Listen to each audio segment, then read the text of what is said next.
इससे बेटर है कि मैं अपने फेशियल्स करा लूँ या I will buy some good bag और गुड क्लोथ्स। ये बहुत गलत है। मतलब हम ये कहें कि 1500 बचाने के चक्कर में हमने 50,000 तक का खर्चा वेरी ट्रू। अगर ऐसा होता तो पता नहीं मैंने कितने लोगों को अंधा कर दिया होता। मैं तो पता नहीं जेल की चक्की काट रही होती अभी।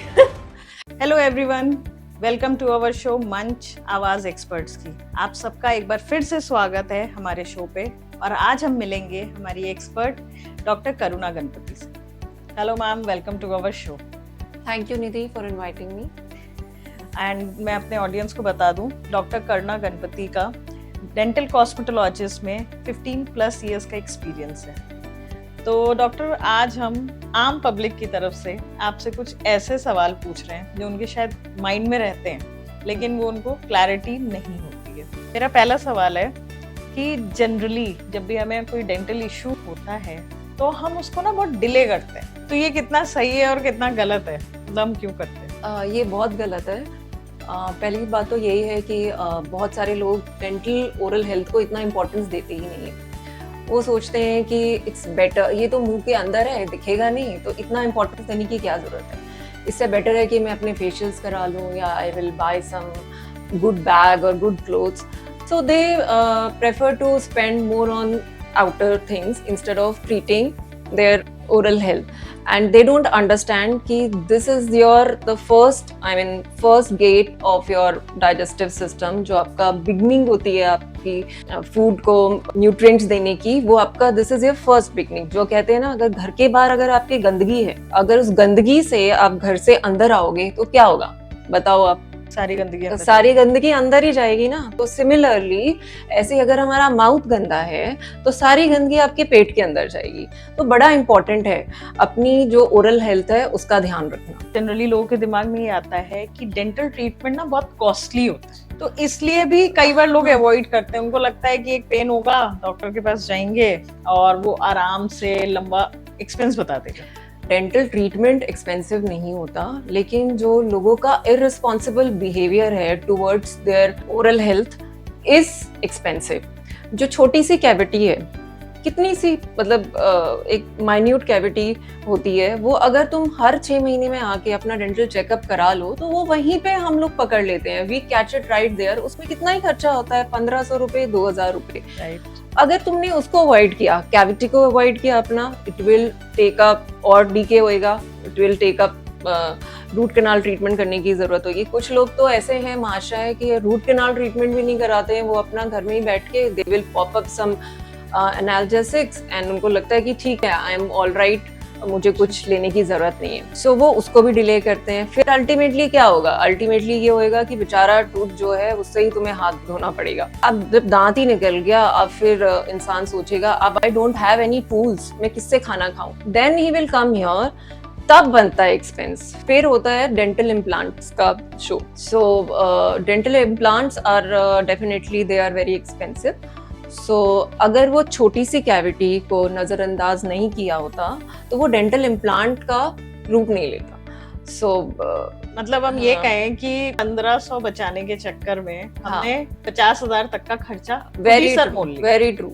जो 1500 रुपए और या फिर अपना जो, अगर मैं कहती हूँ कि हर 6 महीने में आके आप अपना डेंटल चेकअप करा लो, उसी से बहुत सारी प्रॉब्लम्स आपकी अर्ली ट्रीटमेंट हम दे सकते हैं। काफी सारी आपकी प्रॉब्लम्स सॉल्व हो जाती हैं। बट हम उसमें इररिस्पॉन्सिबल बिहेवियर की वजह से कई लोगों को लगता है कि कौन ही जाए एंड व्हाई टू स्पेंड, मतलब कि कुछ फ्रंट दांतों के लिए फिर भी आ जाते हैं पेशेंट, लेकिन अगर पीछे होगा तो लगता है कि जब तक पेन नहीं होगा तब तक तो आएंगे नहीं, पेन होगा या स्वेलिंग नहीं होगा तब तक तो आएंगे ही नहीं। मैम, आजकल यूथ में जनरली देखा गया है स्मोकिंग, वेपिंग, हुक्का बहुत ट्रेंड में आ गया है। तो बहुत फ्रीक्वेंटली यूथ इसका यूज कर रहा है। एडवर्स इफेक्ट तो सबको पता है, बट इनिशियली इसके क्या नुकसान हो सकते हैं? As we all know that smoking has significant very bad impact on our oral health। एक तो सबसे पहले हमारे इम्यून सिस्टम को तो डाउन करता ही है, ठीक है। इम्यून सिस्टम को ओवरऑल तो डाउन करेगा ही। जब इम्यून सिस्टम आपका डाउन हो गया तो आपका जो ओरल हेल्थ है, तो उसके अंदर भी हमारी जो फाइट करने की जो इंटेंसिटी है, जो कोई डिजीज हो गई अगर जैसे सपोज हमें गम प्रॉब्लम है, को फाइट करने की ताकत इतनी बचती नहीं। तो सबसे पहले तो क्या ये होता है कि बहुत सारे यंग जनरेशन जो वेप करते हैं, जो बहुत ट्रेंडिंग है, हुक्कास लेते हैं, अपना स्मोक करते हैं, तो सबसे पहले उस तरह के पेशेंट्स आते हैं, उनके सबसे पहले क्या होता है, उनका टीथ पे स्टेनिंग हो जाती है, ब्राउन कलर की या येलो कलर की स्टेनिंग होती है, and they want to get rid of that. ठीक है, वो तो एस्थेटिक पर्पस के लिए है, चलो ठीक है, aesthetically they want to look good, तो they want to get that remove. But उसके अलावा उनका जो गम्स है, गम्स के ऊपर भी स्टेनिंग होती है, उनके चीक्स पे भी स्टेनिंग होती है। अब टोबैको है उसके अंदर, और एक तरह का हीट ही है। वो हीट क्या करता है, आपके जो गम्स की जो ब्लड फ्लो है उसको डिक्रीज कर देता है। वो डिक्रीज होता है, उसकी वजह से क्या होता है, आपके जो गम्स हैं वो इन्फ्लेम्ड हो जाते हैं। इन्फ्लेम होंगे तो मतलब उसमें ब्लीडिंग प्रॉब्लम होएगी, आपके गम्स रिसीड हो जाएंगे, और मतलब काफी सारी आपकी ओरल हेल्थ प्रॉब्लम्स आएंगी, और बैक्टीरियाज भी ऐसे सिचुएशन में बहुत ज्यादा ग्रो करते हैं, और बैड हैलिटोसिस होता है। आपने देखा होगा जो स्मोकर्स होते हैं उनका एक अलग से ही मतलब कि स्मेल होता है when you sit along exactly. हाँ, तो वो because of some chemicals in the tobacco वो रिलीज होते हैं, और उसकी वजह से। इसका मतलब जो ये ट्रेंड में जो चीजें हैं, सबको इसके नुकसान तो बताएं, तो इनिशियल लेवल पे अगर आपके गम वीक होंगे, हाँ, तो आपके टूथ ऑटोमेटिकली ढीले पड़ेंगे। बिल्कुल बिल्कुल, जैसे मैंने बताया कि एस्थेटिक पर्पस के लिए तो बच्चे आ जाएंगे, लेकिन जो गम्स में प्रॉब्लम होगी उसके लिए नहीं आएंगे। जैसे गम उनके वीक होंगे, ब्लीडिंग प्रॉब्लम होएगी, ब्लीडिंग हो रही है तो नीचे किसके ऊपर वो जो आपका जो टीथ है किसके ऊपर खड़ा हुआ है, वो एक ढांचा है, आपका जो जॉ है उसके ऊपर खड़ा हुआ है, तो नीचे जो हड्डी है वो भी धीरे धीरे रिजॉल्व होना स्टार्ट हो जाती है। तो वो अल्टीमेटली बहुत लॉन्ग रन में इतना चलता नहीं है, और फिर ultimately they have to faces many problems, many dental problems, like they can ultimately lose their tooth very early in life, and उनको tooth decay भी बहुत जल्दी हो जाता है। So yeah, तो मतलब हमारे यूथ को ये ध्यान रखना चाहिए, ये जो आजकल फैंसी चीजें चल रही हैं, हाँ, इनको हम ना ही यूज करें, ना ही यूज करें तो बेटर है, वो आपकी हेल्थ के लिए बिल्कुल ठीक नहीं। जैसे यूथ्स में इस स्मोकिंग का क्रेज बहुत बढ़ता जा रहा है, तो मिनिमम कितने एज ग्रुप के बच्चे आपके पास आते हैं, मतलब मिनिमम क्या एज होगी इनकी स्टार्टिंग की, और क्या एक्सपीरियंस रहता है आपका उनके साथ? हाँ, मैं ये बताना चाहूंगी एक एक्सपीरियंस। मेरे पास आते हैं बच्चे 11th 12th, समटाइम 10th के भी बच्चे आते हैं। When I ask them to sit on the dental chair and I do diagnose, then I say these are tobacco stains, and they get to know कि that doctor knows that these are tobacco stains, and what they do कि ma'am please don't tell my parents, they are sitting outside, otherwise मेरी तो लग जाएगी यार। So yeah, बस जो 10th class के बच्चे, 11 साल के बच्चे भी, 11th क्लास के बच्चे इतना अर्ली स्टार्ट कर रहे हैं, तो दिस इज जिस बच्चे को जो बच्चे अपनी खूबसूरती से प्यार करते हैं वो बिल्कुल भी ये काम नहीं करेंगे। I believe that. मतलब पहले हम सोचते थे कि स्माइल कब चली जाती है, जब एक ओल्ड एज आती है, हाँ, स्माइल तब चली जाती है। बिल्कुल, तो स्मोकिंग का बड़ा नेगेटिव इम्पैक्ट है तो आपके टीथ के ऊपर। जस्ट एस्थेटिकली सिर्फ स्टेन्स नहीं करता, मैंने आपको पहले भी बताया, जैसे गम्स को भी खराब करता है, आपकी जो ऊपर वाली जो लेयर होती है टीथ की उसको भी वो इरोड कर देता है।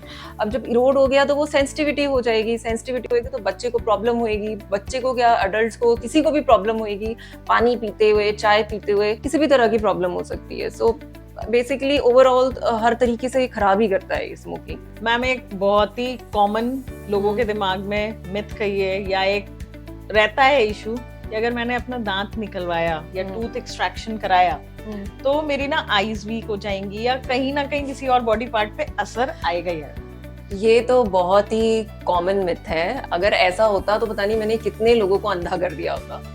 सोचो जरा, मतलब कितने, मतलब मेरे जितने भी मैंने डेंटल एक्सट्रैक्शंस करी होंगी सारे के सारे, मतलब मैं तो पता नहीं जेल की चक्की काट रही होती है अभी। ऐसा बिल्कुल भी नहीं है, बिल्कुल गलत है। अगर दांत निकालने से अगर आप अंधे हो जाते तो ये ट्रीटमेंट बनता ही नहीं। Right. So this is absolutely wrong. आजकल छोटे बच्चों में डेंटल इश्यूज बहुत बढ़ गए हैं, मतलब शायद 2 साल से ही उनमें कैविटीज की प्रॉब्लम, गम ब्लीडिंग की प्रॉब्लम्स बहुत ज्यादा बढ़ती जा रही है। इसके पीछे रीजन क्या है? बच्चे जो है आजकल बहुत ज़्यादा शुगर इनटेक कर रहे हैं and sticky things like chips are their favourite. Chips, burger, mayonnaise are their favorite. So mayonnaise भी I mean burger के अंदर होता है ना mayonnaise. So this is a favorite thing and they मतलब रात को बच्चा ब्रश करके भी नहीं सोता एक तो, ठीक है. और एक जो छोटा बच्चा जिसकी आप बात कर रहे हो, जो 2 साल का बच्चा है, 3 साल का बच्चा है, उनका मेन जो वो तो नहीं खाता चिप्स और उसके पेरेंट्स फिर भी कंट्रोल कर लेते हैं, बट उनके अंदर जो मेन कॉज है खराब होने का दांत, वो इसलिए है क्योंकि जो मदर्स जो उनको बॉटल्स देती हैं, पैसिफायर्स देती हैं, लगा के सो जाते हैं बच्चे, तो that is the main cause जिनकी वजह से उनके पूरे के पूरे दांत खराब होते हैं. बहुत सारे बच्चे मदर्स आती हैं अपने बच्चे को लेके, उनके पूरे दांतों में कैविटी लगी होती है. 3 साल के बच्चे, 4 साल के बच्चे, 5 साल के बच्चे आते हैं, पूरे दांत उनके अफेक्टेड होते हैं. इट इज जस्ट बिकॉज वो बताती हैं कि रात को मैं बच्चे को दूध में बॉटल लगा के उसको सुला देती हूँ and they don't realise it कि उसके अंदर तो शुगर है, ठीक है. और शुगर है या फिर कोई भी फूड पार्टिकल अगर आप मुंह के अंदर रात में लगा के सो रहे हैं तो वहाँ पे बैक्टीरियल ग्रोथ होगी और it will definitely harm your teeth. अगर रात में बस छोटा सा प्रिकॉशन हम ले लेना, बेचारा छोटे बच्चे को मसलिन क्लॉथ से क्लीन करके उसके टीथ को, तो काफी वो उस हद तक प्रिवेंट कर सकता है उसकी प्रॉब्लम, ओरल हेल्थ प्रॉब्लम्स को. ये तो जैसे छोटे बच्चे हो गए जो बॉटल फीड लेते हैं, लेकिन जैसे ये 4 साल 5 साल मतलब बहुत फ्रीक्वेंसी बढ़ गई है. मैं अपने बेटे के स्कूल में भी देखती हूँ कि उसमें वहाँ पे उनको बहुत ज्यादा कैविटीज और ये सब के इश्यूज हो रहे हैं. तो उसके पीछे मेन कॉज क्या है? मेन कॉज यही है कि dietary habits are not good. I told you earlier also कि kids are focusing a lot on the junk foods. The junk food is absolutely not good for their health, overall health also and the dental health also. Because वो जाके teeth के ऊपर stick करते हैं. अच्छा, ठीक है, जो स्टिक कर रहा है तो वो फूड पार्टिकल जो है वो काफी टाइम तक वहीं पे टीथ के ऊपर चिपका ही रहता है. अब वो जबकि जितना समय तक वहाँ पे चिपका रहेगा उतना मजा वहाँ पे जो बैक्टीरियाज हैं उनको आएगा, वो अपना एसिड रिलीज करेगा, अटैक करेगा और उसका तो मजे ही मजे हो गए. उसने अपना टूथ मतलब बैक्टीरिया को लगा आज मुझे बढ़िया खाना. हाँ, उसके लिए भी जब बच्चा फीस ले रहा है तो बैक्टीरिया क्यों ना ले. So bacteria will get happy कि मुझे आज बढ़िया खाना मिल रहा है. Why not? So some has to break the this thing. Either mother has to take care of that or kids को अगर. हाँ. ये चीज मुझे आज तक यही पता था कि फास्ट फूड आपकी हेल्थ को मतलब गट हेल्थ को नुकसान पहुंचाता है, but for the first time ये पता चला कि फास्ट फूड आपकी ओरल हेल्थ के लिए भी बहुत ज्यादा नुकसानदेह. बिल्कुल, ओवरऑल हेल्थ को, बिल्कुल ओरल के साथ ओवरऑल हेल्थ, ओवरऑल मतलब ओरल प्लस ओवरऑल हेल्थ के लिए किसी भी तरीके से फायदेमंद नहीं है. इट्स बेटर कि आप घर का हेल्दी फूड लें एंड अपनी डाइटरी हैबिट्स को एंड रिंसिंग करें, ब्रशिंग करें. बच्चे जो रात में स्पेशली नाइट में ब्रशिंग नहीं करते हैं वो बड़ा इंपॉर्टेंट है. Even adults also they don't brush in the night. So brushing in the night is very very important. वो छोटा सा काम जो है बड़ा हेल्पफुल है प्रिवेंट करने के लिए. डेंटल प्रॉब्लम्स नहीं इनवाइट होती अगर रात को तुम ब्रश करके सोते हो. अच्छा, अगर हम रात को ब्रश नहीं करते हैं, हमने कई लोगों का ये भी मानना है कि हमने तो ना शाम को 6 बजे खाना खा लिया था और रात में हम सो रहे हैं तो उतनी देर में हमारे मुंह से चीजें तो फ्लश आउट हो जाती हैं, तो रात की ब्रशिंग नॉट रिक्वायर्ड. तो ये कितना जरूरी है? आप एक बात बताओ, आप जाते हो रोज रात को अपना फेस धोते हो, ठीक है, हाथ पैर धोते हो, मुंह धोते हो, है ना, तो बेचारे दांतों को क्यों छोड़ देते हो? तो पूरा दिन जो हम लोगों का हम लोग सोचते हैं कि हम बाहर से काम करके आए हैं, अपना फेस क्लीन करें या फिर हम क्लोथ्स चेंज करें, बट दे डोंट थिंक कि बेचारे दांत ने भी तो मजदूरी करी है पूरा दिन, उसने भी तो खाया है, उसने भी लगता है सबसे ज्यादा करी है. हाँ, सबसे ज्यादा करी है. तो उस बेचारे को तुम साफ करना क्यों छोड़ देते हो? तो उसको साफ नहीं करोगे तो फिर प्रॉब्लम्स तो आएंगी ना, तो वो भी नाराज होएगा. तो फिर बिल्कुल। हाँ और इस चीज पे हमें और मतलब रात की ब्रशिंग के लिए हमें बहुत ज्यादा एम्फोसिस करना चाहिए, बच्चों बिल्कुल में भी बिल्कुल एडल्ट्स में भी। बिल्कुल, बहुत बहुत ज़्यादा it is important to clean your teeth in the night and sleep, okay. Because सबसे मैक्सिमम जो तुम्हारी एक्टिव होते हैं जो बैक्टीरियाज इन द नाइट होते हैं, बिकॉज उन्हें कोई डिस्टर्ब करने के लिए नहीं होता। एक तो तुम्हारा माउथ बंद होता है और एक saliva production is less in the mouth. So जहाँ पे सलाइवा प्रोडक्शन लेस होएगी तो थोड़ा बैक्टीरिया ज़्यादा एक्टिव हो जाते हैं एंड उनको चांस मिल जाता है अपना चांस पे डांस करने का। चांस बेटा। तो हमें बैक्टीरिया को डांस नहीं कराने के लिए रात को ब्रश कर लो, थोड़ा सा मेहनत कर लो रात को, बड़ी हेल्प हो जाएगी। बड़ी पॉकेट सेव कर लोगे। Right. Thank you so much ma'am for your time. और आज आपने हमारे साथ बहुत ऐसी वैल्यूएबल इंफॉर्मेशन शेयर करी। आई होप हमारी ऑडियंस को उससे बहुत फ़ायदा मिलेगा। तो आपका टाइम बहुत कीमती था, आपने हमारे साथ दिया। Thank you Nidhi for inviting me and we had a lovely conversation. I loved it. Thank you so much. And I hope कि हम जल्दी दोबारा मिलेंगे। Sure.